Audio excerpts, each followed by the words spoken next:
তো গল্পে যাওয়ার আগে আমাদের এই যাত্রায় আপনিও সঙ্গী হন। দয়া করে চ্যানেলটি সাবস্ক্রাইব করুন এবং একটি লাইক দিয়ে আমাদের অনুপ্রাণিত করুন। আপনার মূল্যবান মন্তব্য আমাদের গল্পগুলোকে আরো সমৃদ্ধ করতে সাহায্য করবে। তাহলে দেরি কেন, চলুন ডুবে যাই আজকের ভালোবাসার গল্পের মায়ায়।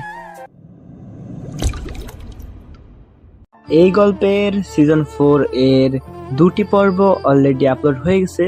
তো আজকে শেষ পর্ব এবং প্রথম 2টি পর্ব, অর্থাৎ পুরো চতুর্থ সিজনটাই একসাথে করে আপলোড করা হচ্ছে। যারা যারা প্রথম 2 পর্ব দেখেছেন তারা শেষ থেকে দেখতে পারেন। 15 বছর পরের কোনো একটি দিনের বিকালের সময় আমি বসে আছি একটা জাহাজের ওপরে।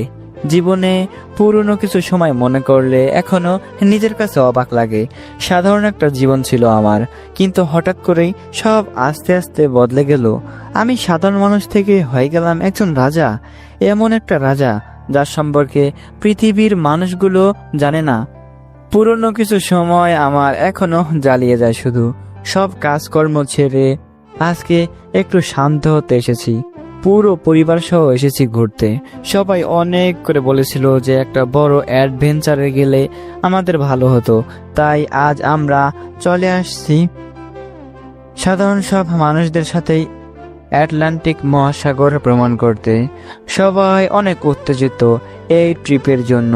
পরিবারের সবাই এসেছে। সবাই বলতে আমার আম্মু, আব্বু, বোন হৃদি বাদে আমার 4 রানী আছে এখানে, আর আমার ছোট্ট ছোট্ট 3 সেনাবাহিনীও তো আছে। 2 মেয়ে আর 1 ছেলের বাবা হয়ে গেছি। এটা ভাবলেও কেমন যেন লাগে। এখনো তো সেই পিচ্ছি ছেলেই আছি। আমার ছেলে নীল, মেয়ে হিয়া আর ঋতু, 3 জনই খুব দুষ্টু আমার মতো। বড় আম্মু, আমরা কি আমাদের পাওয়ারগুলো ব্যবহার করতে পারবো না এখানে? আমার প্রিন্সেসটা তো অনেক বুদ্ধিমান হয়ে গেছে। নীল, তুমি এখানে পাওয়ার ব্যবহার করলে তো সবাই ভয় পেয়ে যাবে। তাহলে তো কোনো মজাই হবে না। কে বলেছে তুমি তোমার ক্ষমতাগুলো ব্যবহার করতে পারবা না? তোমরা সবাই সব করতে পারবে, কোনো মানুষ বুঝতেই পারবে না। বরং এই ট্রিপের পরে সবাই ভুলে যাবে সবকিছু। লাভ ইউ ছোট আম্মু।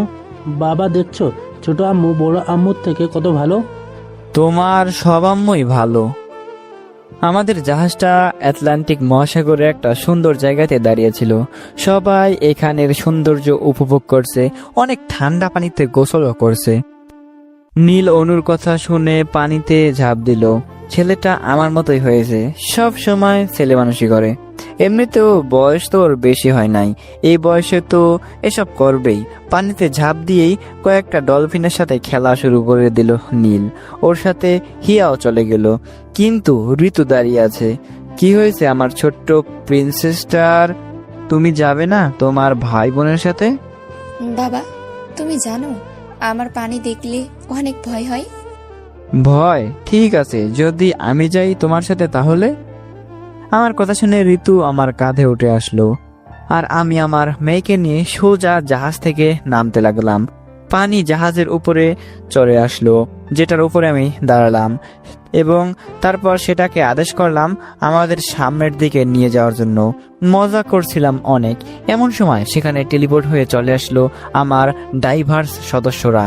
সেখানে ছিল প্রিন্স নিয়াক, হায়ান, প্রেয়া, মিচেল, সুজেন, রেনো, ডুইন। সবাইকে অনুই আসতে বলেছে। শুধু হিরামোকে অনেক মিস করলাম। বেটাকে নিজের হাতে মারতে হয়েছিল আমার। অনুর অনেক ইচ্ছা ছিল ওর কাছের সবার সাথে এই ট্রিপটা কাটানোর। আমিও ঋতুকে নিয়ে আবার জাহাজে চলে আসলাম। সবার সাথে ওরা কথা বলতেছিল। কিছুক্ষণ ওদের সাথে কথা বললাম। অনু, তুমি জানো না আমি কত খুশি হয়েছি যখন তুমি আমাকে মেসেজ করলে যে আমি মামা হব। শালা বাবু, আমি তো শুনে অনেক অবাক হয়েছি। তুমি কথা বলবে না আমার সাথে? আরে রাগ করো কেন? সব ভুল বোঝাবুঝি এখন এই সময় ভুলে যাও। শুধু শুধু সেগুলো মনে রাখলে কি হয়? তোমার মতো লুচু আমি আমার জন্মেও দেখি নাই। হিয়াক, তোমার দোলাভাই হয় উনি। দোলাভাইকে কি এভাবে বলে? তাহলে কিভাবে বলবো?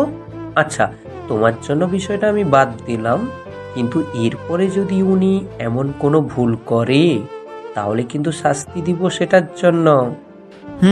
পারলে দিও। সবাই অনেক মজা করলাম।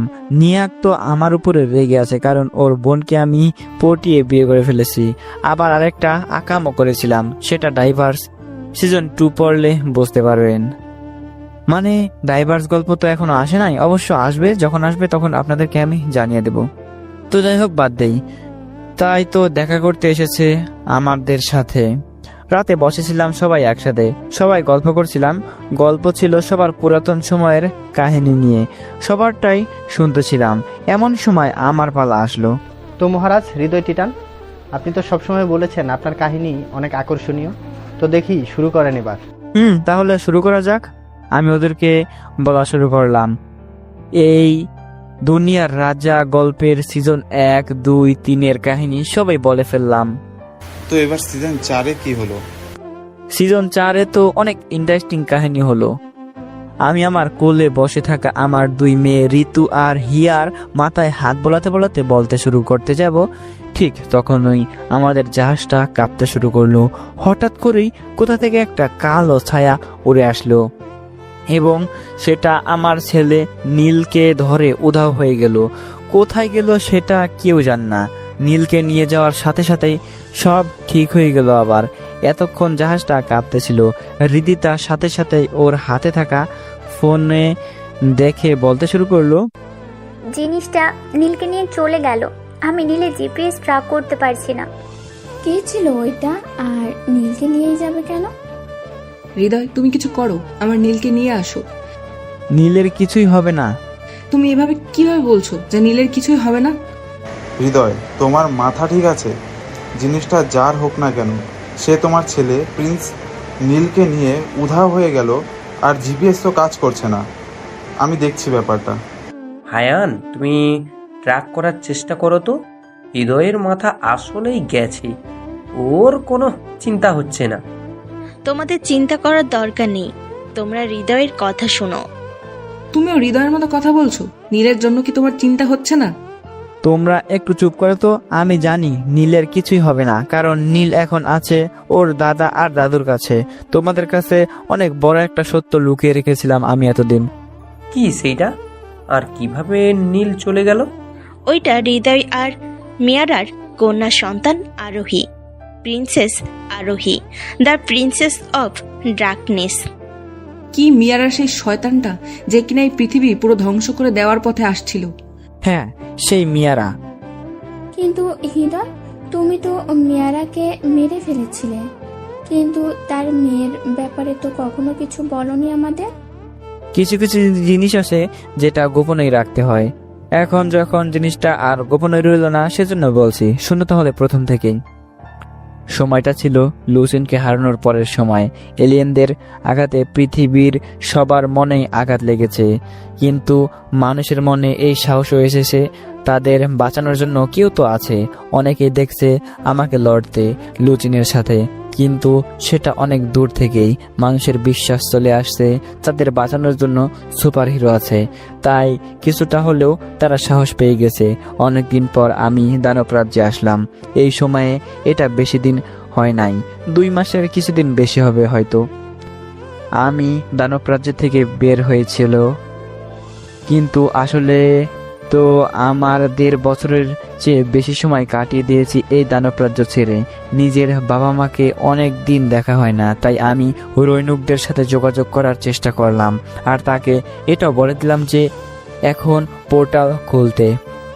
সাথে সাথেই আমার সামনে একটা পোর্টাল চলে আসলো, যেটার পিছনে দাঁড়িয়েছিল রৈনুকদে, আমার দানব সেনারা, আর সাথে ছিল আমার বাবা মা আর বোন হৃদিতা আমাকে দেখেই হেসে জড়িয়ে ধরলো। আমাদের ফেলে এভাবে কোথায় চলে গেছিলি তুই? কত চিন্তা হলো তোর জন্য জানোস? তোদের জন্য আমার চিন্তা হয় বলেই তোদের এখানে রেখে গিয়েছিলাম। এমন আর কখনো করবি না। আমাদেরকে এখন থেকে স্বাভাবিকভাবে থাকতে দে। এত চিন্তা আমি আর নিতে পারবো না। হ্যাঁ বাবা, তোমাদেরকে এখন থেকে স্বাভাবিকভাবেই রাখবো। আমি চাই না সবার সামনে আমার জন্য কোনো বিপদ, তোমাদের উপরে কোনো বিপদ আসুক। তুই ঠিক আছিস তো বাবা? হ্যাঁ আম্মু, আমি তাদের 3 জনকে রেখে আসছিলাম আমাদের সেই পুরাতন স্মৃতিভরা বাড়িতে। তাদেরকে আমি একাই রাখতে চাই, কারণ রাজার লাইফ মোটেও সহজ কাজ না।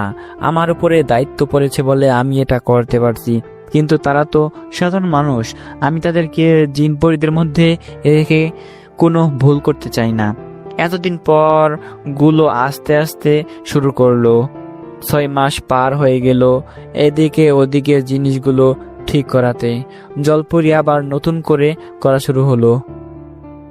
সেই সাথে আমার বিয়েও হয়ে গেল লুচিনের মেয়ে সাইনার সাথে। সব কিছু ঠিকঠাক হয়েছিল। সেই রহস্যময় মেয়েটার কোনো খোঁজ ছিল না। আমি প্রথমে ভেবেছিলাম জিনিসটা স্বাভাবিক কিছু, কিন্তু আস্তে আস্তে পরিস্থিতি খারাপ হতে শুরু করলো। আমি মাঝে মাঝেই আমার নিয়ন্ত্রণ হারিয়ে ফেলি। কি করে ফেলি আমি নিজেও জানি না। আমার মধ্যে এক নতুন সত্তা বারবার আমার জায়গা দখল করে নেওয়া শুরু করলো। প্রত্যেকবার সে আমার জায়গায় আসলে আমাকে পাঠিয়ে দেয় গভীর ঘুমে। অনেক লড়েছিলাম আমি নিজের মধ্যে, কিন্তু সেটা কতদিন লড়া যায়? একটা সময় তো হার মানতেই হয়। আমার সাথে এখন কি হচ্ছে সেটা নিয়ে আমি ভাবলেও কিছুই পাই না। হঠাৎ করে আমি অনেক বদলে যাই। বুকের চারপাশের কালো ছায়া প্রায় সারা শরীরে ছড়িয়ে পড়া শুরু করেছে। এই জিনিসটা এখন অনেক কষ্ট দেয় আমাকে, কারণ এটা মাঝে মাঝে আমার শরীরে ব্যথা দেয় অনেক। আস্তে আস্তে সময় আরো খারাপ হতে শুরু করলো। আমি কেমন জানি পরিবর্তন হতে শুরু করলাম। বেশিরভাগ সময় আমি নিজের উপরে কন্ট্রোল হারিয়ে ফেলতে শুরু করলাম। অনেক চিকিৎসকেরা ব্যবস্থা করেও কিছুতেই কিছু হলো না। রিদিতা, এটার কি কোনো চিকিৎসাই হবে না? আমরা তো চেষ্টা করে যাচ্ছি। আমি কোনো জাদুর স্পেলও পাচ্ছি না এটাকে ঠিক করার জন্য। আমার মনে হয় এটা মিয়ারা ছাড়া কেউ ঠিক করতে পারবে না। এটা যাই হয়ে থাকুক না কেন, এটা তোমার শরীরকে ভেতর থেকে অনেক ড্যামেজ করে যাচ্ছে। সেই সাথে তোমার ব্রেনের ওপর দিয়েও অনেক চাপ ফেলছে। যদি এমন বেশি দিন হয়ে যায় তাহলে তোমার শরীরের মধ্যে থেকে তুমি চিরদিনের জন্য হারিয়ে যাবে। সেটা হলে তো কেরালা তোমার শরীরে ভর করবে। আমাকে তাড়াতাড়ি এই জিনিসটা থেকে মুক্ত হতে হবে, কারণ এটা আমার সারা শরীরে অনেক ব্যথার সৃষ্টি করছে। আমাদেরকে মিয়ারাকে খুঁজতে হবে। সেই রহস্যময় মেয়েটাই এই সব কিছু ঠিক করতে পারবে হয়তো, কিন্তু আমাদের কোনো টেকনোলজি কিংবা ম্যাজিক খুঁজতে পারছি না তাকে। আচ্ছা, এখন একটা কাজ করো তো, আমাকে বেশি করে একটা ঘুমের ডোজ দিয়ে দাও। আমি একটু ঘুমাতে চাই শান্তি মতো। ঠিক আছে। নীলা আমার হাতে একটা ইনজেকশন পুশ করে দিল। এতে করে আমি ঘুমিয়ে পড়লাম। অনেক গভীর একটা ঘুমে চলে গেলাম। টাইম টেবিল আমি ব্যবহার করছি না, কারণ তাতে মাথায় অনেক ব্যথা করে। ঘুম থেকে ওঠার পর যা ঘটলো, হাতে তলোয়ারটা নিয়ে আমি বসে আছি একটা পাথরের উপরে। আমার হাত দিয়ে রক্ত ঝরছে শুধু। একটু আগেই আমার লড়াই হয়েছিল কয়েকটা সাধারণ মানুষের সাথে। সাধারণ মানুষ বললে ভুল হবে, ওরা নিজেদের নিনজা বলে পরিচয় দেয়। আমি বর্তমানে আছি হয়তো জাপান কিংবা চায়নাতে। এখানে কিভাবে আসছি আমি নিজে জানি না। ঘুমের ইনজেকশন নিয়ে কয়েকদিন ঘুমিয়েছিলাম। উঠেই দেখি আমি একটা বিশাল বাঁশবাগানে চলে আসছি। তারপরই হঠাৎ দেখলাম আমার উপরে শত শত নিনজা ঝাঁপিয়ে পড়লো। আমার কিছুই করার ছিল না। প্রথমে আমি লড়াই করতে চাইনি, কিন্তু এই নিনজাগুলো থামার কোনো নামই নিচ্ছিল না। তলোয়ার দিয়ে এক আঘাতে আমি একটাকে কেটে 2 টুকরো করে ফেললাম। তার শরীরের আমার সারা শরীর মাখিয়ে গেল, কিন্তু এতে বাকি সবাই ভয় পেল না, বরং তারা আরো আক্রমণ করা শুরু করলো। আমি সবাইকেই কাটতে শুরু করলাম। এমন সময় পিছন থেকে আস্তে করে একটা কাঠ দিল আমার পিঠে। তাতে আমার রাগটা এবার চরমে চলে গেল। আমি নিজেকে কন্ট্রোল করতে পারলাম না, আর আমি তলোয়ার মাটিতে গেড়ে দিলাম। এবার আমার সারা শরীর আস্তে আস্তে আগুন হতে শুরু করলো। পুরো শরীর আস্তে আস্তে জ্বলতে শুরু করলো। এটা আগে কখনো হয়নি। নিজের প্রথম এমন ক্ষমতা দেখে ভালোই লাগছিল। আস্তে আস্তে লাল আগুন কালো হতে শুরু করলো। ভাবিনি জিনিসটা অনেক ভয়ানক হবে। আমি জোর করে একটা চিল্লানি দিলাম, কারণ আমার সারা শরীরেও ব্যথা শুরু হয়ে গেছে।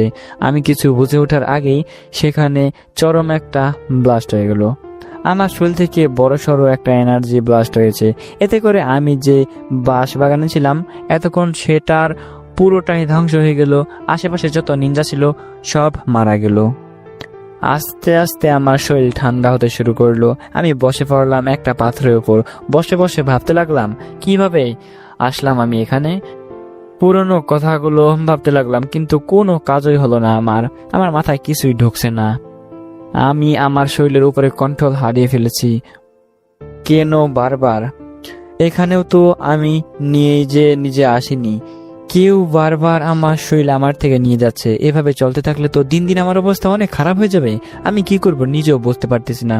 আমি বসে বসে ভাবতেছিলাম, এতক্ষণে যে পাথরে বসেছিলাম সেটা রক্তে ভেসে গেছে। এতক্ষণে আমি খেয়াল করলাম আশেপাশে বিশাল একটা বাঁশবাগান ছিল, কিন্তু এখন জায়গাটা মরুভূমি বলা যায়। অনেকটা জায়গা আমি নষ্ট করে দিয়েছি। আমার পক্ষে ভালো হবে যদি আমি এখন এই জায়গাটা ছেড়ে দিই, কারণ এখানের লোকজনও এখানে আসা শুরু করবে। এখন পরে বড়সড় একটা সমস্যা তৈরি হতে পারে। আমি সেখান থেকে উঠতে যাব, ঠিক তখনই আমার সামনে একটা পোর্টাল খুললো। আমি প্রথমে ভাবলাম পোর্টাল মনে হয় আমার রাজ্যেরই, কিন্তু কিছুক্ষণ পরে আমার ধারণা ভুল হয়ে গেল। কালো একটা পোর্টালের মধ্যে আমি ঢুকে গেলাম। অনেক অন্ধকার একটা পোর্টাল, অন্ধকার একটা জায়গায় এসে আমি পড়লাম। শুধু অন্ধকার নয়, জায়গাটা অনেক ভয়ানকও। আমি কোনোদিনও ভাবিনি একটা ভূতের জায়গায় আমি আসব। বরাবরই ভূত আর পেতনি আমি অনেক ভয় পাই, আর সেই ভূতের একটা বাড়িতে আমি এসেছি। সামনে দুটো দরজা আছে, বাম দিকে তো যাব না কারণ ভিতরে একদম অন্ধকার, কিন্তু ডান দিকের দরজার ভিতর থেকে আলো বের হচ্ছে। আমি হাঁটা শুরু করলাম। একটু ভিতরে যাওয়ার পরেই দেখতে পেলাম সামনে সিঁড়ি রয়েছে, আর সিঁড়ির পাশ দিয়েই বড় বড় মশাল লাগানো, যেটার আলোতে আলোকিত হয়েছে। আমি হৃদিতার সাথে যোগাযোগ করতে যাব, কিন্তু আমার কাছে যোগাযোগ করার কোনো কিছুই নাই। কি করার? উপরে উঠে দেখা যাক। উপরে উঠতে লাগলাম। আমার কাছে সবকিছু হরর মুভির মতো লাগতেছিল। দেয়ালে কিছু ভয়ানক মূর্তি বানানো আছে, যেগুলো দেখে আমার খুব ভয় হতে লাগলো, কিন্তু মনে সাহস নিয়ে আমি উপরে উঠতে লাগলাম। উপরে উঠে আরো দুটো দরজা পেলাম আমি, ডান পাশে আর বাম পাশে। ডান পাশে একটা খুললাম আমি, খুলে ভিতরে গেলাম আমি। দরজাটা খুলেই আমার ভেতরে কেমন জানি মনে হলো নতুন কিছু পরিবর্তন হলো, এমন অনুভব করতে লাগলাম আমি ভিতরে ঢোকার পরেই যা আশা করেছিলাম আমি ভিতরে একদম তা নেই। আমি যেটা আশা করেছিলাম তার থেকেও অনেক সুন্দর একটা জায়গা। এটা একটা পাহাড়ের উপরে চলে এসেছি আমি। সামনে একটা বেঞ্চ রয়েছে, যেখানে একটা মেয়ে বসে আছে। পিছনে দাঁড়িয়ে আছি বলে আমি তাকে দেখতে পাচ্ছি না। আমি আস্তে করে তার সামনে গেলাম। মেয়েটা আমাকে বলল তার পাশে বসতে। আমি তার পাশে বসে পড়লাম। মেয়েটা আমার দিকে তাকালো। মেয়েটার মুখ আমি দেখতে পেলাম না। মেয়েটার মুখ রুমাল দিয়ে ঢাকা ছিল। আমি বসেছিলাম। মেয়েটাকে দেখে বুঝলাম ও মিয়ারা। ওকেই তো এতদিন খুঁজছিলাম আমি, আর আজও আমার সামনে। তোমাকে তো আমি খুঁজতেছিলাম। আমার সাথে কি করেছো তুমি? আমি আস্তে আস্তে খারাপের দিকে চলে যাচ্ছি। নিজের শরীরকে আমি নিজেই কন্ট্রোল করতে পারছি না। কিছুই তো করিনি, অধিকাংশ মেয়েরাই যা করে সেটাই করেছিলাম। ছোটখাটো একটা লাভ বাইট দিয়েছিলাম তোমার বুকে। তাহলে সেই কামড়ে আমার সারা শরীর কালো হয়ে যাচ্ছে কেন? আমি কিভাবে বলবো? তুমি এভাবে বলবে না, আমি বুঝেছি।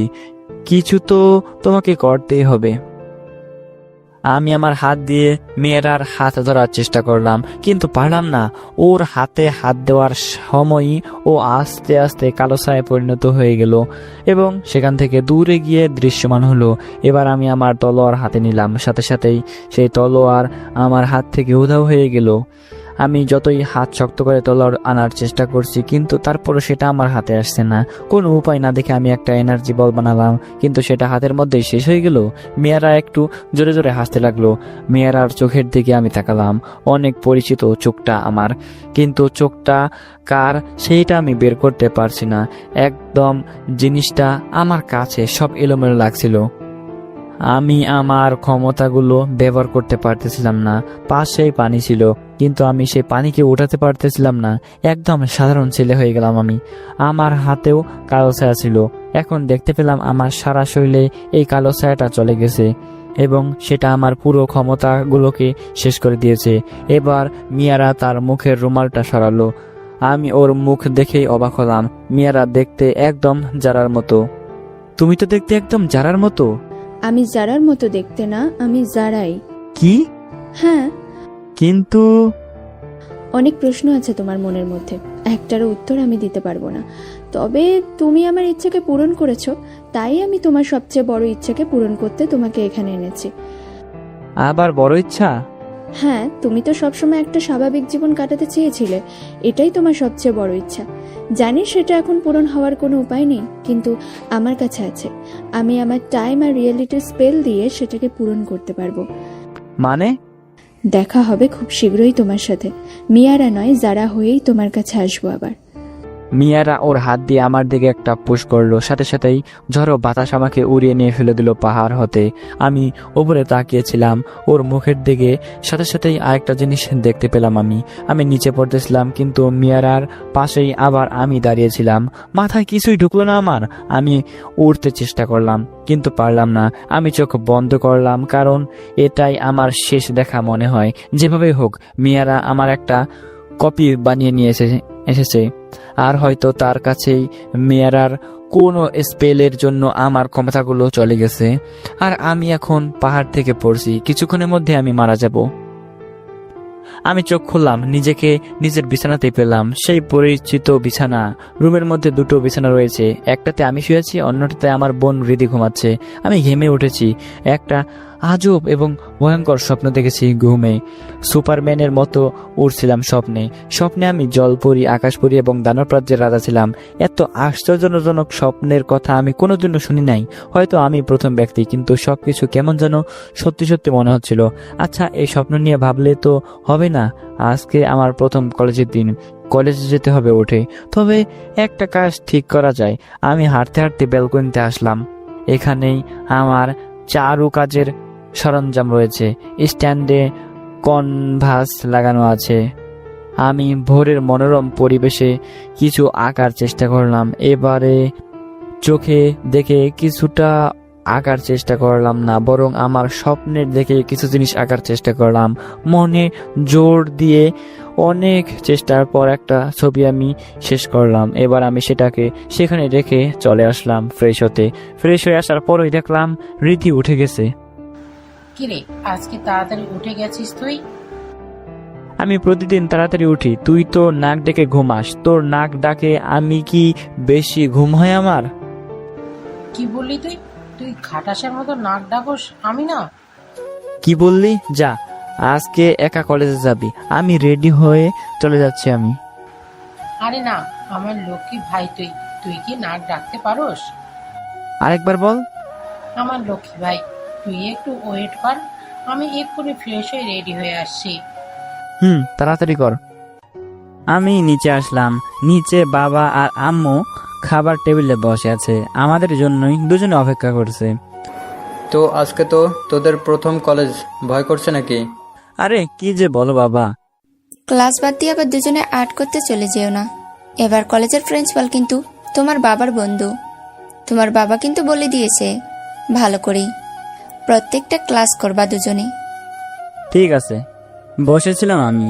রিদি রেডি হয়ে আসলো টেবিলে। এরপরে জ্যাম দিয়ে 3টা রুটি খেয়ে নিলাম।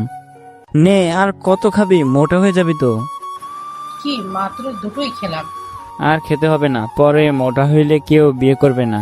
আমি রিদির মাথায় একটা টোকা দিলাম। আরে দাঁড়া, আমাকে রেখেই চলে যাচ্ছিস কেন তুই? গেলে তাড়াতাড়ি আয়। রিদি মুখে রুটি নিয়েই চলে আসলো। আজকে প্রথম কলেজ, তাই একটু আগে আগে যেতে হবে কলেজে। আমি বাইরে এসে একটা রিক্সা ঠিক করলাম। রিদি এসেই উঠে বসলো রিক্সায়। আমিও ওর পাশে এসে বসলাম। কলেজে আমার একটা বান্ধবী আছে। তোর আবার বান্ধবী? তুই তো সব মেয়ের সাথে ঝগড়া করস। তোর জন্যই তো ঝগড়া করি। আমার বান্ধবীরা তোর উপরে লাইন মারে, আমাকে ননদ বানাতে চাই সবগুলা। আমি দেখতেই তো হিরোর মতো, তাই তোর বান্ধবীরা লাইন মারে? ও মা, আমার উপর প্রতিশোধ নেওয়ার জন্য? তোর নতুন বান্ধবী দেখতে কেমন রে? কেন, নতুন বান্ধবীর নাম শুনেই মনের লাড্ডু ফুটলো নাকি? উঠেও কি হবে, তোর আগের বান্ধবীদের সাথে তো কথাই বলতে দিতি না। যা, এবারে একটা ব্যবস্থা করেই দিব। কি? আমি কি কানে ভুল শুনলাম? আমার তো সন্দেহ হচ্ছে তুই নিজে থেকে ব্যবস্থা করে দিবি। যে কিনা আমাকে একটা মেয়ের সাথেও কথা বলতে দিত না, সে আজ নিজে থেকে বলতেছে। ব্যাপারটা কি রে? কিছুই না। তুই তো জানিস তোর মিথ্যা আমি খুব সহজেই ধরতে পারি, তাই সত্যি বল। আসলে আমি না একটা ছেলেকে ভালোবেসে ফেলেছি। কি? হ্যাঁ রে, তোকে তো সেদিন বললাম চল শপিং এ যাই, তুই আসলি না। সেদিন তোর সাথে দেখা করাতে চাইছিলাম ওর সাথে। তার মানে সব হয়ে গেছে? কি? মানে ভালোবাসা দুজনেরই হয়ে গেছে? হ্যাঁ। এমন কোনো কথা নাই যেটা আমরা দুইজন শেয়ার করি না, আর তুই এত বড় একটা কথা আমার থেকে লুকিয়ে রাখছস। লক্ষ্মী ভাই, আমার রাগ করিস না। আচ্ছা যা, রাগ করবো না, কিন্তু এখন মেয়েদের সাথে কথা বললে তুই কিছু বলতে পারবি না। আর ঠিক আছে যা। হৃদির কথায় কিছুটা খারাপ লাগলো, কারণ আমাকে শেয়ার করে নাই কথাটা, কিন্তু আমার এখন লুঙ্গি ডান্স দিতে মন চাচ্ছে। কোনো ছেলের সাথে কথা বলতো না হৃদি, ওর কাছে প্রেম ভালোবাসা একদম দু চোখের বিষ ছিল, তাই আমাকে কোনো মেয়ের সাথে কথা বলতে দিত না। এখন তো ওর প্রেম হয়ে গেছে, মানে এখন ওর বয়ফ্রেন্ড নিয়ে বিজি থাকবে ও, আর আমি মেয়ে নিয়ে। তাহলে কবে পরিচয় করাবি দুলাভাইয়ের সাথে? কয়েকদিন পর ও ঢাকায় গেছে। কথা বলছিস কখন? সব সময় তো আমার সাথে থাকস। রাতে তুই ঘুমালে। তাই তো বলি, সকালে এত দেরিতে উঠোস কেন? দাঁড়া, বাসায় গিয়ে বাবার কাছে বলবো ব্যাপারটা। বল, তাতে আমার বিয়ে আরো তাড়াতাড়ি হয়ে যাবে। তুই তো দেখি বিয়ের প্ল্যানও করে ফেলছস। আচ্ছা চল, কলেজে চলে এসেছি, এই নিয়ে পরে কথা হবে। রিক্সা থেকে কলেজ গেটে নামলাম, সাথে সাথেই হৃদিকে একটা মেয়ে এসে জড়িয়ে রইলো।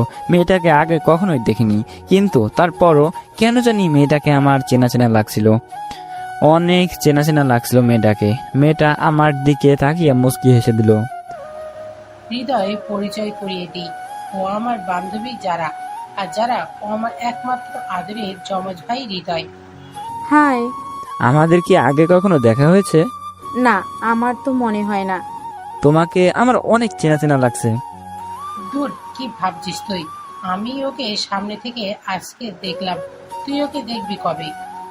আজকে দেখছস? তাহলে পরিচয় হলো কিভাবে? কেন, ফেসবুকে? ও আচ্ছা, চল ক্লাসে চল। আমার মাথা কাজ করছে না, কারণ এখন কেন জানি আমার মাথা ব্যথা শুরু করে দিয়েছে। মনে হচ্ছে এই মেয়েটাকে আমি অনেক আগে থেকে চিনি, কিন্তু সেভাবে কিছুই মনে পড়ছে না। আচ্ছা, আমি বাদ দিলাম জিনিসটা, মনের ভুল হতে পারে। মেয়েটা দেখতে কিন্তু পরীর মতো। এত সুন্দর মেয়ে আমি আগে কখনো দেখছি কিনা সেটা আমার মনে পড়ে না। হ্যাঁ, স্বপ্নে ওর মতো অনেক সুন্দরী দেখেছি আমি, কিন্তু বাস্তবে এমন মেয়ে আমি কোনোদিনও দেখি নাই। অনেকটা ইতস্তত বোধ হচ্ছে, মনে কেমন জানি করছে, হয়তো ভালোবাসার উদয় হচ্ছে মনে। এত সুন্দরী মেয়ে দেখলে সবারও এমন হবে, তবে ভয়ও হচ্ছে, কারণ সুন্দরীদের দিমাগ বেশি হয়, তারা নিজেদের সুন্দরের গৌরবে কাউকে পাত্তাই দেয় না। তারপরও হৃদি আছে, দেখি কোনো ব্যবস্থা হয় কিনা। গল্প শুরুর প্রথমেই কিছু কথা বলে রাখি, আগের পার্টে অনেক কিছুই বোঝেননি অনেকে। মানে আমরা আগের পর্বে যা বলেছিলাম, মিয়ারা বলেছিল সে হৃদয়ের সবচেয়ে বড় চাওয়াটাকে পূরণ করে দেবে। মানে হৃদয় সব সময় চাইতো স্বাভাবিক জীবনের, যেটা কখনোই সম্ভব না, অর্থাৎ আমার কথাই বলতেছি। কিন্তু মিয়ারা সেটা সম্ভব করে দেয়। মিয়ারা নিজের ব্ল্যাক ম্যাজিক ব্যবহার করে হৃদয় মানে আমার ক্লোন বা কপি বানায়, এবং সেটাকে হৃদয় এর সমস্ত ক্ষমতা দিয়ে দেয়। সে শরীর থাকে কেরলার দখলে, আর মিয়ারা আসল হৃদয়কে পাঠিয়ে দেয় টাইম স্পেল ব্যবহার করে সময়ের সেই প্রথমে, যেখান থেকে সব শুরু হয়েছিল। আর রিয়েলিটি স্পেল ব্যবহার করে পুরো বিষয়ের রিয়েলিটি চেঞ্জ করে দেই। রিয়েলিটি মানে যা বাস্তব, সেই পুরো বাস্তবতাকেই সে বদলে দেয়। মানে হৃদয় মানে আমার রাজ্যগুলোতে কেরালা ঠিকই সেই সময়ে আছে, আর পুরাতন সময়ের হৃদয় তার পরিবারের সাথে স্বাভাবিক জীবনে আছে। এতে দুটো জিনিসের কোনো পরিবর্তন হবে না, সবকিছু এখন এভাবেই চলবে। আশা করি এবার একটু হলেও বুঝতে পারতেছেন আপনারা। তো আগের সিজনটা এরকমই হয়েছে, তো করার কিছু নাই, একটু ম্যানেজ করে নিয়েন। জিনিসটা আরো পরে বোঝাতে চাইছিলাম আপনাদেরকে, কিন্তু আপনাদের মাথা ব্যথা বেশি শুরু হইলো, তাই এই রহস্য নিয়ে ভাবলাম আর বলে দিলাম। তো চলুন গল্পতে চলে যাই। সুন্দরী মেয়েদের সাথে কোনো ছেলে ঘুরলে সবার নজর প্রথমে মেয়েদের উপরে পড়বে, এবং পরে তাদের নজর সেই ছেলেটার উপরে পড়বে। আপনি যত ভালোই হন না কেন, আপনার মনেও চাইবে সেই ছেলের জায়গায় নিজেকে দেখতে। ক্লাসের সবাই আমার দিকে কেমন যেন তাকিয়েছিল, হয়তো মেয়ে দুইটার সাথে আমার সম্পর্ক বের করছে চোখ দিয়েই। আমি আর আমার বোন হৃদি দেখতে ঠিক একই রকম, তাই তাদের এটা বুঝতে বাকি রইল না আমরা দুই ভাই বোন। তবে হৃদির থেকে সবার নজর যারার দিকে। কারণ হৃদি অনেক সুন্দর, তবে যারার মতো এত সুন্দর না। সবার চোখ যেন আর নিচে পড়ছেই না। সব সময় স্বপ্ন দেখতাম এমন একটা বউ হবে আমার, যার দিকে সবাই হা করে তাকিয়ে থাকবে। কিন্তু আজকে বুঝতে পারলাম সেই স্বপ্নটা স্বপ্নতেই ভালো মানাবে। কিন্তু কারো পছন্দের মেয়েটার দিকে বাকি সবাই হা করে তাকিয়ে থাকে বা তাকিয়ে আছে, এটা দেখে আমার অনেক কষ্ট লাগলো। ক্লাসের কয়েকটা ছেলে আমার পূর্ব পরিচিত ছিল, আমি তাদের ভালো বন্ধুত্ব শুরু করলাম তাদের সাথে। এভাবে দেখতে দেখতে আমাদের প্রথম দিনের কলেজ শেষ হয়ে গেল। গেটে দাঁড়িয়ে আছি আমি। চল না আজকে কোথাও থেকে ঘুরে আসি। না রে, আম্মু বকবে। আরে কিছুই বলবে না। অন্য একদিন যাব। আচ্ছা। আমি হৃদিকে নিয়ে রিক্সায় উঠলাম, দুজনে বাড়ি ফিরছিলাম। বাসায় এসে খাওয়া দাওয়া করে আমি দিলাম একটা ঘুম। বিকালে হৃদির ডাকে আমার ঘুম ভাঙলো। কি হলো, ডাকছিস কেন? আরে উঠবি তো, ব্যালকনিতে আয় তাড়াতাড়ি। কি হয়েছে? তোর ছবি কিন্তু আমি এঁকে দিতে পারবো না। আরে না, এই ছবিটা কখন আঁকলি? কেন? আরে বল না। তুই যখন ঘুমাচ্ছিলি নাক ডেকে সকালে। ভাই, আমাদের লাইফ সেট হয়ে যাবে এই ছবিতে। মানে? এই দেখ, আমি একটু আগে একটা সেলফি তুলেছিলাম এই ছবিটার সাথে, আর সেটা আমার ইনস্টাগ্রামে ছেড়েছি। এর মাঝেই ছবিটা নিয়ে তোলপাড় শুরু হয়ে গেছে। কি? তুই এটা কেন করছস? আমি ছবিটা পাবলিসিটির জন্য আঁকিনি। তো কি হয়েছে? দেখ, অনেকে এটা কেনার জন্য 1 লক্ষ টাকাও দিতে রাজি। তাহলে ভাব ছবিটার মাঝে কি আছে। সামনে থেকে না দেখেও 1 লক্ষ টাকা দিতে রাজি তারা। কি? আচ্ছা, এই ছবি বিক্রির কোনো সাইট আছে তাহলে? সেখানে একটা পিক তুলে ছেড়ে দে। আচ্ছা দাঁড়া, তুই এক কাজ কর, এমন আরো কয়েকটা ছবি আঁক। কালকে রাতে আমি বিশাল স্বপ্ন দেখছিলাম, সেটা দেখেই এটাই গেছিলাম। ছবিটাতে অনেক নির্মম দৃশ্য ফুটে তুলেছিস। মেয়েটা মাস্ক পরা, ছেলেটা কিসের ধাক্কা খেয়ে পড়ে যাচ্ছে। ওটা বাতাস, বাতাসের ধাক্কায় পড়ে যাচ্ছে পাহাড় থেকে। মেয়েটা হাত বাড়িয়ে কি ধরার চেষ্টা করছে। কি জানি, স্বপ্নে ঠিক এরকম দৃশ্যই আমি দেখেছিলাম, তাই সেটা এঁকেছি, আর কিছুই মনে নাই। পাশে এইটা কি একটা তলোয়ার? হ্যাঁ। কেউ ধরে আছে তলোয়ারটা। মনে হয় এই তলোয়ার দিয়ে এই ছেলেটার উপরেই নির্মম অত্যাচার করা হয়েছে। হ্যাঁ, হতে পারে। তবে মেয়েটা কিন্তু উচিত ছিল ছেলেটাকে ধরার। আমার কথাও সেটা, কেন ধরলো না সেটাই বুঝলাম না। এমন কয়েকটা স্বপ্ন দেখলে তো আমাদের অবস্থা আরো ভালো হয়ে যাবে। ভুলেও অমন স্বপ্ন দেখতে চাই না, অনেক ভয়ানক স্বপ্ন ছিল স্বপ্নটা। আচ্ছা, সুন্দর একটা ছবি তুলতে দিয়ে আমি এটাকে ছেড়ে দিচ্ছি। হ্যাঁ, তাই কর। হৃদি ওর ফোন দিয়ে ছবি তুলে দিল এবং পেন্টিং এর অনেক নিখুঁতভাবে আঁকা হয়েছে ছবিটা। আমারও অনেক মন চাচ্ছে জায়গাটা ঘুরে আসার। অনেক সুন্দর জায়গাও বটে, কিন্তু জায়গাটা কোথায় সেটা আমার অজানা। স্বপ্নে অনেক কিছুই দেখেছিলাম, কিন্তু এখন সঠিক মনে করতে পারতেছি না কিছুই। সাধারণ স্বপ্নগুলোর মতোই আমি সব ভুলে গেছি। হৃদি পেন্টিংটা ওয়েবসাইটে ছেড়ে দিল। সাইটটা অনেক নাম করা, বড় বড় লেখকদের পেন্টিং এখানে বিক্রি হয় অনলাইনে। জানি না আমার কেমন মূল্য হবে, কিন্তু আশা করি ভালোই হবে, কারণ আসলেই হৃদির পোস্ট করা ছবিতে ভালো মূল্যের কথা বলেছে ছবিটার। সেই দিন রাতে একটা ফোন আসলো আমার ফোনে। হৃদি আমার নাম্বারটা সাইটে দিয়েছিল, বিদেশি একটা নাম্বার দিয়ে আমাকে ফোন করা হয়েছে। আমি ফোন ধরলাম। হ্যালো, হৃদয় বাপি বলছেন? জি বলুন। আমার নাম ডক্টর সুশিরান। আমি আপনার পেন্টিংয়ের ব্যাপারে কথা বলতে চাই। জি, আমি পেন্টিংটা কিনতে চাই। ভাগ্যক্রমে আমার একটা লোক বাংলাদেশে আছে, আর সে আপনার ঠিকানা কাল সকালেই চলে যাবে। কত দিবেন আপনি? জি, আপনি যত চাইবেন তত দিতে রাজি আমি। মূল্য কত চান আপনি? 10 লক্ষ বলতে যাব, কিন্তু 10 বলার সাথে সাথে লোকটা বলে উঠলো, আপনার কয়েন বেজের বিটিসি ওয়ালেট অ্যাড্রেসটা দিন, আমি এখনই 111 বিটিসি পাঠিয়ে দিচ্ছি। আজ সকাল সকালে আমার একজন লোক গিয়ে আপনার ছবিটা নিয়ে আসবে। আমার ইমেল দিয়ে একটা মেল করা হয়েছে আপনাকে, সেই ইমেলে ওয়ালেট অ্যাড্রেস পাঠিয়ে দিন। লোকটা ফোন কেটে দিল। আমি স্থির হয়ে রইলাম। 111 বিটকয়েন, এর মানে তো অনেক টাকা। আমি গুগলে ক্যালকুলেশন করলাম, পুরো 10 কোটি। আমি তো 10 লক্ষ বলতে চাইছিলাম। আসলেই কি পেন্টিংটার দাম এত?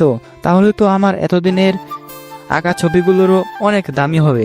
আমি ভাবতেছিলাম গভীর চিন্তায়, এই ছোট বয়সে যে আমি কোটিপতি হব সেটা কখনো কল্পনা করি নাই। আমার কল্পনা ভাঙলো ফোনে ইমেল আসার শব্দে। আমি একটু আগে আমার কয়েনবেজের ঠিকানা পাঠিয়েছিলাম, সেখানে পুরো 111 BTC চলে আসছে। মনের ভিতরে একদিক দিয়ে খুশিও লাগছে, আরেক দিক দিয়ে দুঃখও লাগছে, কারণ যে পেন্টিংটা আঁকলাম এটা আমার নিজের কাছেও অনেক ভালো লেগেছে। এটাকে বিক্রি করতে মন চাচ্ছে না। সব জিনিস তো সবসময় আঁকা যায় না। যাই হোক, একটা দীর্ঘশ্বাস ফেললাম আমি। ভাগ্য যে এভাবে পাল্টে যাবে সেটা কে জানতো। একটা ছবিতেই আমাকে কোটিপতি করে দিল, এমন আরো কয়েকটা আঁকার চেষ্টা করা উচিত। পরের দিন খুব সকালে একজন লোক আসলো, আমার থেকে ছবিটা নিয়ে গেল। পেন্টিংটা খুব যত্নে নিয়ে গেল। প্রথমে কালো কাপড়ে পেঁচিয়ে নিল, তারপর সেটাকে একটা বাক্সে রাখলো। বাইরে তাকিয়ে দেখলাম একটা BMW গাড়ি। দেখে অবাক হলাম না, কারণ যে 10 কোটি দিয়ে একটা ছবি কিনতে পারে তার চাঙ্গু পাঙ্গু BMW চালাবে একটা স্বাভাবিক, এবং এখানে অস্বাভাবিকের কিছুই নাই।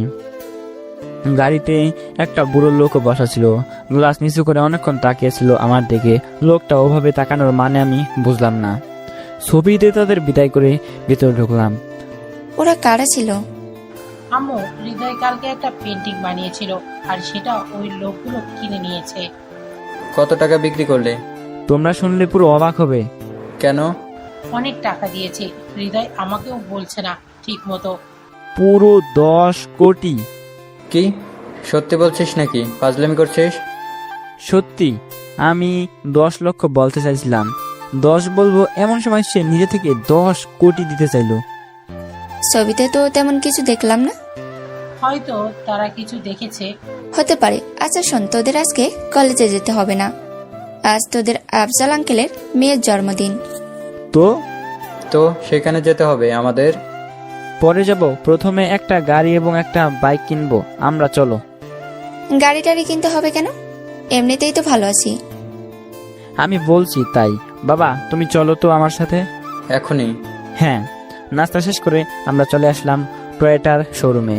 খুব সকাল সকালে এসেছি, বেশি ঘোরার সময় নেই আমাদের। টাকা যখন এত আছে সেগুলো তো খরচ করতেই হবে। বিটকয়েনের দাম এখন তেমন বাড়ে নাই, তাই সব বের করা মানেই হয় না। যেটুকু দরকার সেইটুকু ব্যাংক ট্রান্সফার করলাম। প্রথমে আমরা টয়োটা শোরুমে ঢুকলাম। সেখান থেকে একটা টয়োটা ব্র্যান্ডের ছোট খাটো গাড়ি কিনলাম। পুরো পরিবারে আছি, মাত্র আমরা 4 জন। বড় গাড়ির তো কোনো প্রয়োজনই পড়বে না। গাড়ির পেমেন্ট করে আমরা সেটা নিয়ে বের হলাম বাইকের শোরুমের দিকে। অ্যাপ্রিলা ব্র্যান্ডের অ্যাপ্রিলা RS4 125 মডেলের বাইকটা কিনলাম।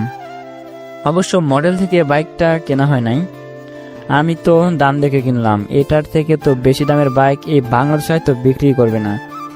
বাইরের থেকে আনানোর মতো ইচ্ছাও নেই। একবার কাগজপত্র সব ঠিকঠাক করে আমাদের বাসায় ফিরতে দুপুর হয়ে গেল। বাবা আর আম্মু বাসায় দুজনে গাড়িতে করে ফিরেছে, আর আমি আর রিদি দুজনে বাইকে করে। এতদিন তোর ইচ্ছা তাহলে পূরণ হলো। হ্যাঁ, বাবাকে কত বলেছিলাম একটা বাইক কিনে দিতে, কিন্তু দেয়নি। তখন তো বাবার অবস্থা ভালো ছিল না। হ্যাঁ, যা হয় সব ভালোর জন্যই হয়। আমার তো তোফাজ্জল আঙ্কেলের বাসায় যেতে মনই চাচ্ছে না। মন চাচ্ছে আজকে আমার ভাইয়ের বাইকে সারাদিন ঘুরতে। তোকে নিয়ে ঘুরবো কেন রে? আমাকে ঘোরাবি না তো কাকে ঘোরাবি বল? কেন, তোর তো বস আছে, ওর বাইকে ঘুরবি। ওর ভাঙাচোরা বাইক। কুত্তা, হাসবি না। বাইক আমিও চালাতে পারি, তোর বাইক তুই নিজেই পাবি না। দুপুরের দিকে আমরা বাসায় পৌঁছালাম। এখন আমাদের সময় আফজাল আঙ্কেলের বাড়িতে যাওয়ার। ওনার মেয়ের নাকি আজকে জন্মদিন। দেখে আসি আঙ্কেলের মেয়েটা। ছোট্টবেলায় মনে হয় শেষ দেখা হয়েছিল, আর এতদিন সে ছিল তার মামার বাসায়, তাই তাকে আর দেখতে পারি নাই। আফজাল আঙ্কেলের ছেলে আবার ঢাকা ইউনিভার্সিটিতে পড়ালেখা করে। বাবার অনেক ঘনিষ্ঠ বন্ধু হওয়ায় আফজাল আঙ্কেলের বাসায় আমাদের যাতায়াত অনেক আগে থেকেই। আঙ্কেলের ছেলের নাম জিসান। জিসান ভাইয়ের সাথে অনেক ভালো সম্পর্ক আমাদের। আমি বাইক চালাচ্ছিলাম, পেছন থেকে আমার পেছনে বসে আছে রিদি। বাবা আর আম্মু গাড়িতে করে আসছে। তোকে একটা কথা বলবো? হ্যাঁ বলো। তোফাজ্জল আঙ্কেলের ছেলে জিসান আছে না? হ্যাঁ, জিসান ভাইয়া। ওই আমার বয়ফ্রেন্ড। কি? হ্যাঁ। তাহলে তোর বয়ফ্রেন্ড জিসান ভাই, যাক খারাপ না, ভালো একটা দুলাভাই পাবো। হুম। কিন্তু ওই বলদটারে তা তোর বয়ফ্রেন্ড হলো কেমনে?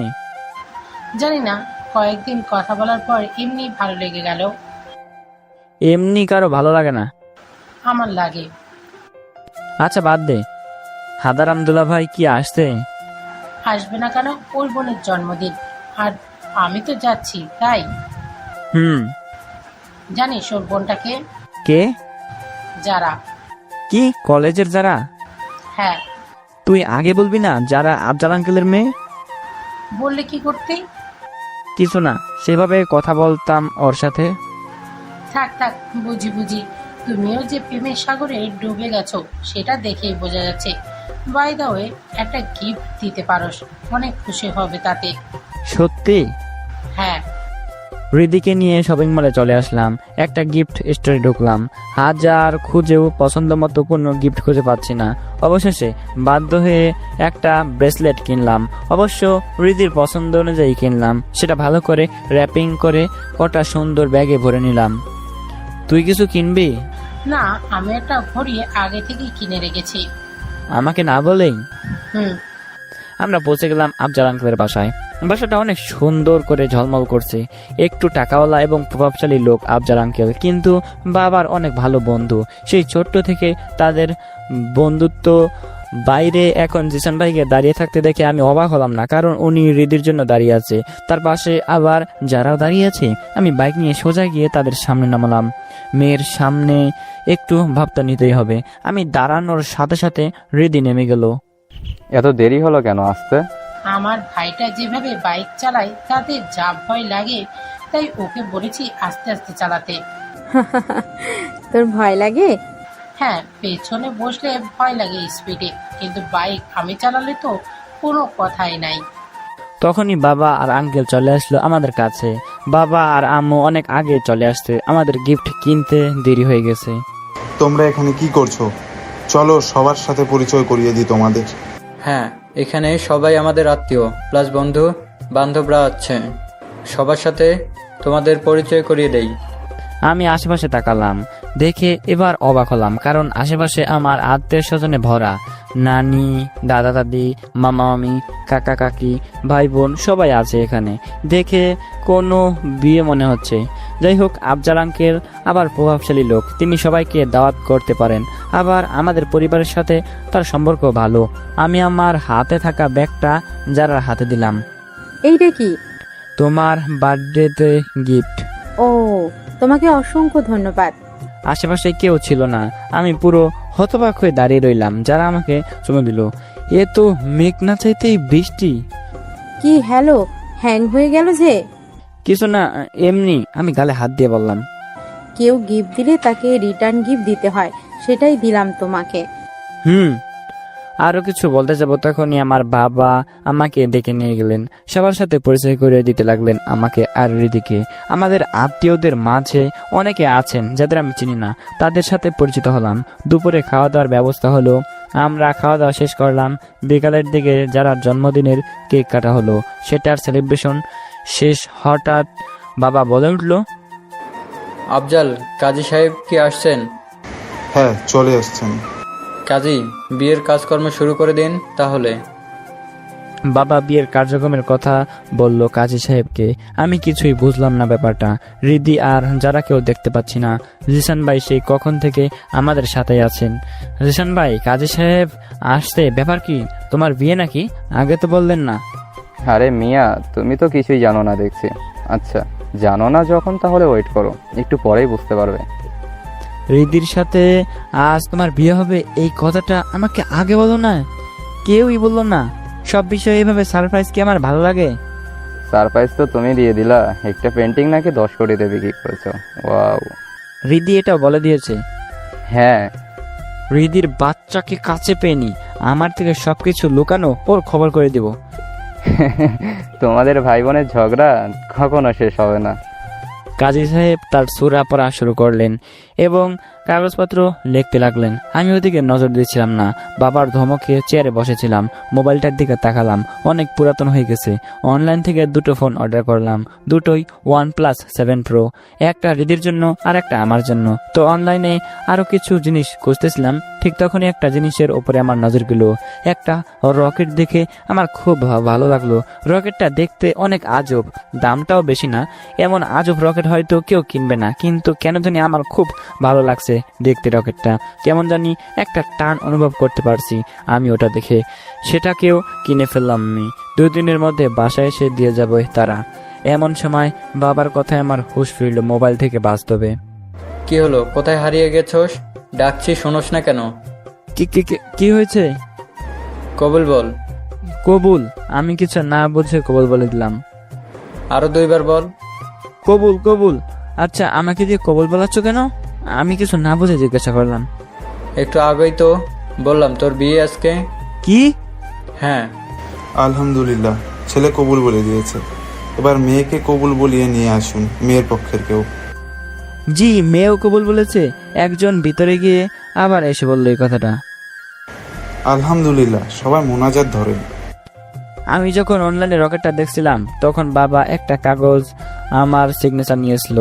আমি খেয়াল করি নাই, কেমন জানি ঘোরের মধ্যে আছে এখনো। রকেটটা কি এমন আছে বুঝতে পারছি না আমি। আমার ঘোর কাটার সাথে সাথে আমি বুঝতে পারলাম আমি কবুল কেন বলেছি। আমার তো বিয়ে হয়ে গেছে। শুধু আমার না, আমার আগে রিদি আর জিসান ভাইয়ের কাবিন শেষ করেছে কাজী, পরে আমারটা শেষ করেছে। কিছু না বুঝে আমি বিয়ে করে ফেললাম। এমন কি কখনো কারোর সাথে হয়েছে? যাই হোক, এটা জেনে খুশি হলাম যে আমার বউটা যারা, এমন সুন্দরী মেয়ে যে বউ হবে সেটা তো ভাগ্যের ব্যাপার।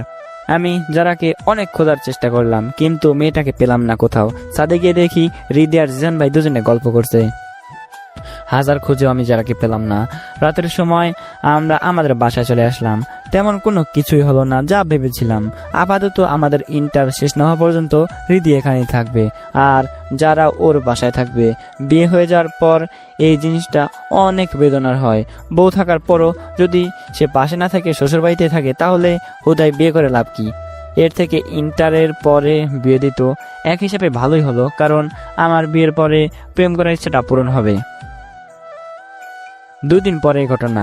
আজ সকালে আমার হাতে রকেট এবং 2টো মোবাইল এসে পৌঁছালো। আমি মোবাইলটা হাতে নিয়ে দেখতে লাগলাম। কালকে আমার আর রিদির জন্মদিন। কালকের দিনটা রিদিকে মোবাইল গিফট করতে হবে। কালকে বিকালে গিয়ে মোবাইলের বক্সটা সুন্দর করে র্যাপিং করতে হবে। একটা আইফোন দিলে মেয়েরা অনেক খুশি হয়, কিন্তু আমার বোন পুরো উল্টো। যে জিনিসে আমার ইন্টারেস্ট সেটাও তারও ইন্টারেস্ট, পারুক কিংবা না পারুক সেটা। আমি মোবাইলের মধ্যে কালো কালারেরটা বের করলাম এবং সেটাই আমার পুরনো সিম কার্ড ভরে নিলাম এবং আরেকটা ফোনের বক্সে আমি পাশে রেখে দিলাম। এবার হাতে ছোট্ট একটা প্যাকেট, এটার মধ্যে সেদিনকার দেখা আমার রকেটটা। আমি সেটাকে আস্তে আস্তে বের করলাম। বের করে আমি সেটাকে হাতে নিলাম। হাতে নেওয়ার সাথে সাথেই আমার চোখ আটকে গেল জিনিসটার মধ্যে। জিনিসটা কি সেটা আমি কিছুই বুঝতে পারছি না, কিন্তু এই রকেটটা আমাকে আকর্ষণ করছে ঠিকই। এই রকেট আমাকে ঠিকই কিছু বলতে চাচ্ছে। আজব করা বিষয় হলো, একটা রকেট কিভাবে আমাকে বলবে, এই জিনিসটা আমার মাথায় ঢুকতেছে না। আমি এটা নিয়ে ভাবনা বাদ দিয়ে রকেটটা আমার গলায় পরে নিলাম। তো এতক্ষণ আপনাদের ভুল বলেছি, এটার নাম হবে লকেট। আমি পড়তে ভুল করেছি, তো আপনাদের কাছে ক্ষমা চাই। এটা হবে গলার লকেট, কিন্তু এখানে দেখাচ্ছে রকেট। তো সরি আপনাদের কাছে ক্ষমা প্রার্থী। তো চলুন গল্পে যাই। লকেটটা গলায় পরে নেওয়ার পর আমি আর আমার নতুন ফোন নিয়ে গেমস খেলা শুরু করে দিলাম। অবশ্য প্যারা নেই, এখন একটা বউ আছে, এখন সারা রাত তার সাথে চুটিয়ে প্রেম করা যাবে। সেদিন রাতেই হৃদয় থেকে নাম্বার নিয়ে ওর সাথে কথা বলা শুরু করি। অনেক ক্লোজ হয়ে গেছি 2 দিনেই। অবশ্য সম্পর্কটা এখনো বন্ধুত্বের মতো, কিন্তু সেটা আগতে তো আর বেশি সময় লাগবে না। একটা জিনিস আমি খেয়াল করেছি, এর আগে কোনো মেয়েকে ইমপ্রেস না করলেও এই গুণটা আমার মধ্যে ঠিক হয়ে আছে। একটা মেয়ের সাথে কিছুক্ষণ কথা বললে সে মেয়ে এমনিতেই ইমপ্রেস হয়ে যায়। কালকের দিনটা শুক্রবার, সারাদিন সময় আছে কালকে। রিদি অনেক আগেই কলেজে চলে গেছে। আমার আজকে ভালো লাগছিল না বলে কলেজে আর যাওয়া হয়নি আমার। এমনি তো রাতে অনেক দেরি করে ঘুমানো হয়েছে বলে আমি একটু দেরি করে ঘুম থেকে উঠেছি। আমি ফ্রেশ হয়ে নিলাম, নিচে এসে নাস্তা করে নিলাম। কিরে তোর নাকি আজ শরীর খারাপ? একটু শরীর দুর্বল। রেস্ট নে, আজকে কোথাও যাওয়ার দরকার নাই। হৃদি কি একা কলেজে গেছে? না, যারা আসছিল দুজনে একসাথে গেছে। ও হ্যাঁ। কিছু লাগলে বলিস। ঠিক আছে। আমি সাধারণত বেশি অসুস্থ হই না, কিন্তু মাঝে মাঝে সকালের সময়টা খারাপ লাগে অনেক। আয়নায় গিয়ে নিজেকে দেখতে লাগলাম। বয়স অনুযায়ী আমার শরীরটা অনেক বেড়ে গেছে। সেই অনুযায়ী আমার শরীরটা অনেক বেড়ে যাওয়ার ফলে সেই সাথে অনেক সুন্দর একটা বডির অধিকারী হয়েছি। আমার এইটুকু মনে আছে, এক সময় আমার এসব কিছুই ছিল না। আমি দেখতে অনেক পিচ্চির মতো ছিলাম, কিন্তু কিছুদিন হলো আমার শরীর বেড়ে গেছে। এখন নিজেকে দেখতেও ভালো লাগে। হঠাৎ আমার ফোনে বেজে উঠলো। হ্যালো, কে বলছেন? জি, আমি ডক্টর সুশিরান। আপনার পেন্টিং কিনেছিলাম। জি বলুন। আপনার পেন্টিংয়ের ব্যাপারে আমি কিছু কথা বলতে চাই আপনাকে। হ্যাঁ বলুন। এভাবে নয়, সেটার জন্য আপনাকে জাপানে আসতে হবে। জাপানে? হ্যাঁ, আপনার বাসায় আজ বিকালে একটা মেল চলে যাবে, যেখানে আপনার ভিসা আপনি পেয়ে যাবেন। কিন্তু কি কথা, যেটার জন্য আমাকে জাপানে যেতে হবে? অনেক গুরুত্বপূর্ণ কিছু কথা, যেগুলো এভাবে বললে আপনি কিছুতেই বিশ্বাস করবেন না। বিশ্বাস করব না এমন কি কথা? বেশি কথা এভাবে বলা ঠিক হবে না। আপনি এক কাজ করুন, শীঘ্রই জাপানে চলে আসুন। আর জাপানে আমার সাথে দেখা করতে আসবেন। পেন্টিংয়ের ব্যাপারে এই কথাটা গোপন রাখবেন। কেন? হঠাৎ ফোনটা কেটে গেল, বুঝলাম না। এই সূচির আবার কি হলো? আমাকে জাপানে নিয়ে আটকে রাখবে না তো? আবার দেখা গেল আমাকে আটকে রেখে আমার সব টাকা নিয়ে নিল। হতেও পারে এটা, আবার সেটা নাও হতে পারে। হয়তো ছবিটা নিয়ে কোনো কথা আছে, কিংবা লোকটা ছবিটার রহস্য বুঝতে পেরেছে। ছবিটার রহস্য জানতে হলে আমি জাপান কেন, মঙ্গলেও যেতে রাজি আছি। জাপান থেকে অনেক সুন্দর দেশ, এটা আমি জানি। তো বিদেশে ভ্রমণের এত সুন্দর সুযোগ কি আমি বাদ দিতে পারি? ফ্রিতে আমি ভিসা পাচ্ছি জাপানে যাওয়ার জন্য। লোকটা বলল আজ বিকালে ভিসা আসবে আমার কাছে। ফ্রিতে বাঙালি কি কোনো কিছু, অর্থাৎ কোনো জিনিস মিস করে? আমিও করব না। আমি নিচে আসলাম। একটা মিথ্যা কথা তো বলতেই হবে। এমনিতেও বাড়ি ছাড়া আমাকে বাইরে কোথাও একা যাওয়ার অনুমতি দেয়নি কখনো। জাপানে যাওয়ার অনুমতি কি দিবে সেটা বুঝতে পারতেছি না। আমি নিজে এসে বাবার সাথে কথা বলতে লাগলাম। বাবা রেডি হচ্ছে, তার অফিসে যাবে সে। বাবা, একটা কথা বলার ছিল। কি? আসলে আজকে বিকালে আমার ভিসা আসবে। ভিসা কিসের? আমি যে পেন্টিং বানিয়েছিলাম না, যে লোকটা কিনেছিল সে পেন্টিং বিশাল একটা এক্সিবিশনে রাখা হয়েছে। আর সব বড় বড় মানুষ যারা ওই পেন্টিংটা কিনবে, তারা ওটা যে আঁকছে তার সাথে দেখা করতে চায়। তাই আমাকে নিয়ে যাওয়ার জন্য তারা ভিসা পাঠিয়েছে। কোন দেশ? জাপান। কখনো তোকে আমরা ঢাকা একা যেতে দেই নাই, জাপানে কিভাবে একা যেতে দিব? আমার একার জন্যই তো ভিসা আসবে। না, সেটা হবে না। কাউকে নিয়ে যেতে হবে। যদি কাউকে নিয়ে যেতে পারোস তাহলে যাবি, না হলে না। হুর, আবার ভিসার ব্যবস্থা করতে হবে একটার? তাহলে সেটা আমি জানি না। জিসানকে সঙ্গে করে নিয়ে গেলে যাবি, না হলে যাওয়ার দরকার নেই। আমি বাবার রুম থেকে চলে আসলাম। দূর, এখন আরেকটা ভিসার ব্যবস্থা করব কিভাবে? দেখা গেল লোকটাকে বললাম আরো একটা ভিসার কথা, আর সে বলল আমারও যেতে হবে না। দেখি লোকটাকে একটা টেক্সট করে, ফোন দিলে অনেকটা টাকা কাটবে আমার ফোন থেকে, তাই টেক্সট করলাম একটা। লোকটা একটু পরেই উত্তর দিল। লোকটার উত্তর দেখে আমি জিসান ভাইকে ফোন দিলাম। ভাইয়া। হ্যাঁ শালাবাবু, বলো। রাখো তোমার শালাবাবু, তোমার বউ আমার ছোট, তাই বড় ভাইয়া বলো আমাকে। আমি কিন্তু তোমার বউয়ের বড় ভাই, সে হিসাবে তোমার বড় কিন্তু আমি। আচ্ছা, বড় বড় বাদ দাও, আসল কথা হলো। তাড়াতাড়ি বলো, আমি তোমার বোনের সাথে গল্প করছিলাম। সব সময় কি গল্প করো নাকি? আচ্ছা, কথা হলো একটা ট্রিপ দিতে হবে আমার সাথে। Trip? Wow, I love trip. কোথায় যেতে হবে বলো? জাপান। কি, জাপান? হ্যাঁ, আমার বিক্রি করা পেন্টিং এর এক্সিবিশন হবে, সেখানে আমার থাকতে হবে। বউকে নিয়ে যাও তোমার। বাসা থেকে অনুমতি দিবে না। বিয়ে আর পুরা হইল কোথায়? আর আমাদের কিন্তু ভালো একটা সময় যাবে। তুমি তো জাপানের কথা বলে আমার অ্যাডভেঞ্চারাল মনকে জাগিয়ে তুলেছ। হ্যাঁ, তো শনিবার রাত 9টায় আমাদের ফ্লাইট। শনিবার দুপুরে আমরা যাব ঢাকায়, তারপর ফ্লাইট। থাকবে কতদিন? পুরো 1 মাস। সত্যি? হ্যাঁ। আমি রেডি। আজকে প্ল্যান চেঞ্জ, একটু পরেই আসছি তোমার বাসায়। কেন? শপিং করতে হবে না? ও হ্যাঁ, ভালো জিনিস মনে করিয়ে দিছো। আচ্ছা, রেডি থাকো, আসছি আমি রিক্সা নিয়ে। জিসান ভাই নিজে একজন অ্যাডভেঞ্চারাস মানুষ। ওনার সাথে একবার আমি স্কুল ট্রিপে সিলেটে গিয়েছিলাম। রিদি তখন অসুস্থ ছিল। বাসায় ওকে দেখার জন্য বাবা আর আম্মু আমার সাথে যেতে পারে নাই। তখন জিসান ভাই আমায় সাথে নিয়ে যায়। সেই ট্রিপে অনেক মজা হয়েছিল, এখনো মনে পড়ে সেই কথাগুলো। দুজনে ঘুরতে ঘুরতে জুম বাগানে হারিয়ে গিয়েছিলাম। আমাদের হোটেল বের করতে পুরো 1 দিন সময় লেগেছে। অবশ্য জিসান ভাইয়ের আগে থেকেই জানতো হোটেল কোথায়, কিন্তু আমাকে ভয় আর মজা দুটো দেওয়ার জন্যই তিনি আমাকে নিয়ে হারিয়ে গিয়েছিলেন।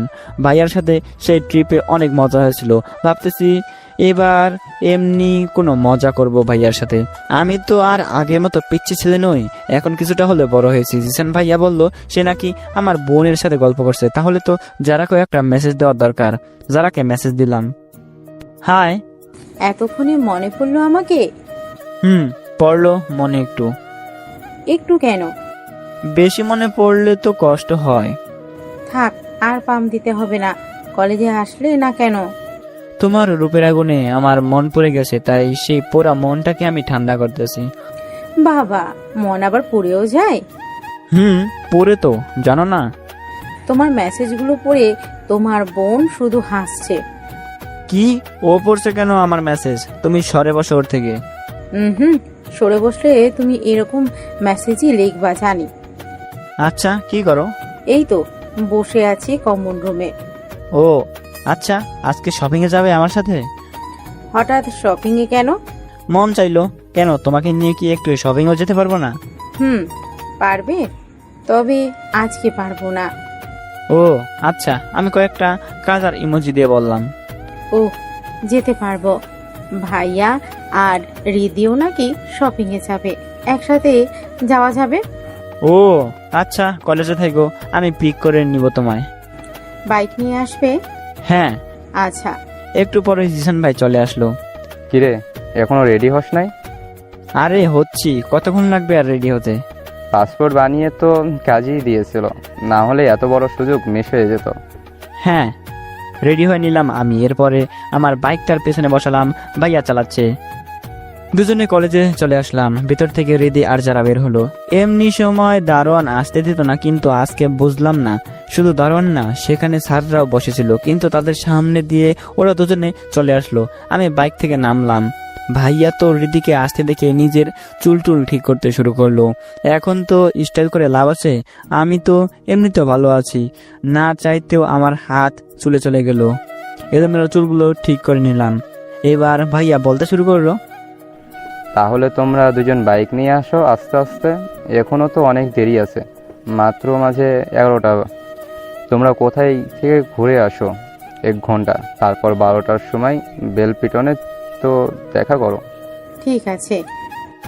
জিসান ভাইয়া আর রিদি দুজনে একটা রিক্সা নিয়ে চলে গেল। কোথায় গেল বুঝলাম না, হয়তো আলাদা সময় কাটাতে গেছে, জানি না। একটু সময় সবারই দরকার, আমাদেরও একটু সময় কাটানোর ব্যবস্থা করে দিয়েছে। তো কোথায় যাবে তুমি? রিদি তো গেল ওয়াটার ওয়ার্ল্ডে। তুমিও যাবে? শুনেছি এসি বোর্ডটা নাকি অনেক রোমান্টিক একটা জায়গা। হ্যাঁ, হঠাৎ রোমান্টিক জায়গা যেতে মন চাইলো তোমার? জানি না, এমনি। আচ্ছা চলো। যারাকে আমার হেলমেটটা দিলাম, ও সেটা পরে নিল। আমি বাইকে বসে সেটা স্টার্ট দিলাম। ও পিছনে বসলো। প্রথমে আমার কাঁধে হাত রেখে বসলো, পরে যখন জোরে চালাতে শুরু করলাম তখন ও আমাকে জোরে ধরলো। এখন গন্তব্য এসি রোড। বেশ কিছুক্ষণ ঘুরলাম যারাকে নিয়ে। এতটা সময় একা ওর সাথে কাটানোর সুযোগ পাবো সেটা আগে ভাবতে পারি নাই। এখন অনেকটা ভালো লাগছে। 1.5 ঘন্টার মতো সময় কাটিয়ে আমি যারাকে নিয়ে চলে গেলাম জিসান ভাইয়ের বলা রেস্টুরেন্টে। আগে থেকেই সেখানে জিসান ভাই আর রিদি বসেছিল, আমরা দুজনে যোগ দিলাম তাদের সাথে। সেখান থেকেই আমরা খাওয়া দাওয়া শেষ করলাম। এবং সোজা শপিং মলে ঢুকে গেলাম। সেখান থেকে ইচ্ছামতো শপিং করে নিলাম। এর মধ্যে রিদি আর যারাকেও বলা হয়েছে আমাদের জাপানে যাওয়ার কথা। রিদি মন খারাপ করেছে, কারণ ওর ইচ্ছা ছিল, কিন্তু যারা আমাদের জাপান ট্যুরের কথা শুনে কিছুটা ভাবনায় পড়ে গেল। আমি ওকে একটু সুন্দর করে বুঝিয়ে বলার পরেই ও আর কিছুই বলল না। সেদিনের মতো বাসায় চলে আসলাম। পরের দিন খুব সকাল সকাল আফজাল আঙ্কেলের পরিবার চলে আসলো আমাদের বাসায়। আজ যে আমার আর হৃদির জন্মদিন, তাই সবাই এসেছে। যারা এসে সেই সকাল থেকে আমার রুম খুঁজে যাচ্ছে। কিছু একটা মনে হয় ও খুঁজছে, কিন্তু কি খুঁজতেছে সেটা আমি বুঝতে পারতেছি না। কি খুঁজতেছো তুমি? তোমার গলায় কাল একটা চেইনের মতো কিছু একটা দেখিয়েছিলাম। ও হ্যাঁ, আমি গলায় হাত দিয়ে দেখলাম রকেটটা নাই সেখানে। আরে আমার গলাতে ছিল রকেটটা। আচ্ছা, তুমি খুঁজতেছো কেন ওটা? কালকে দেখলাম তোমার গলায় সেটা, কিন্তু আজকে দেখছি না। তাই বলে সেটা রুমে এভাবে খুঁজতে হয়? না, ওটা ভালো লেগেছিল আমার, তাই খুঁজতেছিলাম। ও মনে হয় কালকে কোথাও পড়ে গেছে ওটা। আমি না হয় ওটার মতোই একটা তোমাকে কিনে দিব। একটা স্বস্তির নিঃশ্বাস ছেড়ে যারা শুধু মাথা নাড়লো। এরপর আমার কপালে একটা চুমু দিয়ে ও হাসতে হাসতে রুম থেকে বেরিয়ে পড়লো। বুঝলাম না মেয়েটা লকেটের মধ্যে কি দেখলো। আচ্ছা, সেসব বাদ দিই, সবার সাথে কথা বলি গিয়ে। 1 মাসের জন্য আমি তো আর বাংলাদেশে থাকবো না, জাপানে যাচ্ছি। অনেক ইচ্ছা মার্শাল আর্ট শেখার, দেখা যাক শিখতে পারি কিনা। এবারের জন্মদিন অনেক স্পেশালই হলো, কারণ এত মজা লাইফে করি নাই। আমার বোন তো আছে, সাথে আছে নিজের বউ, সেই সাথে দুলাভাইও আছে বটে। পরের দিন আমি আর জিসান ভাই বসে আছি বাংলাদেশ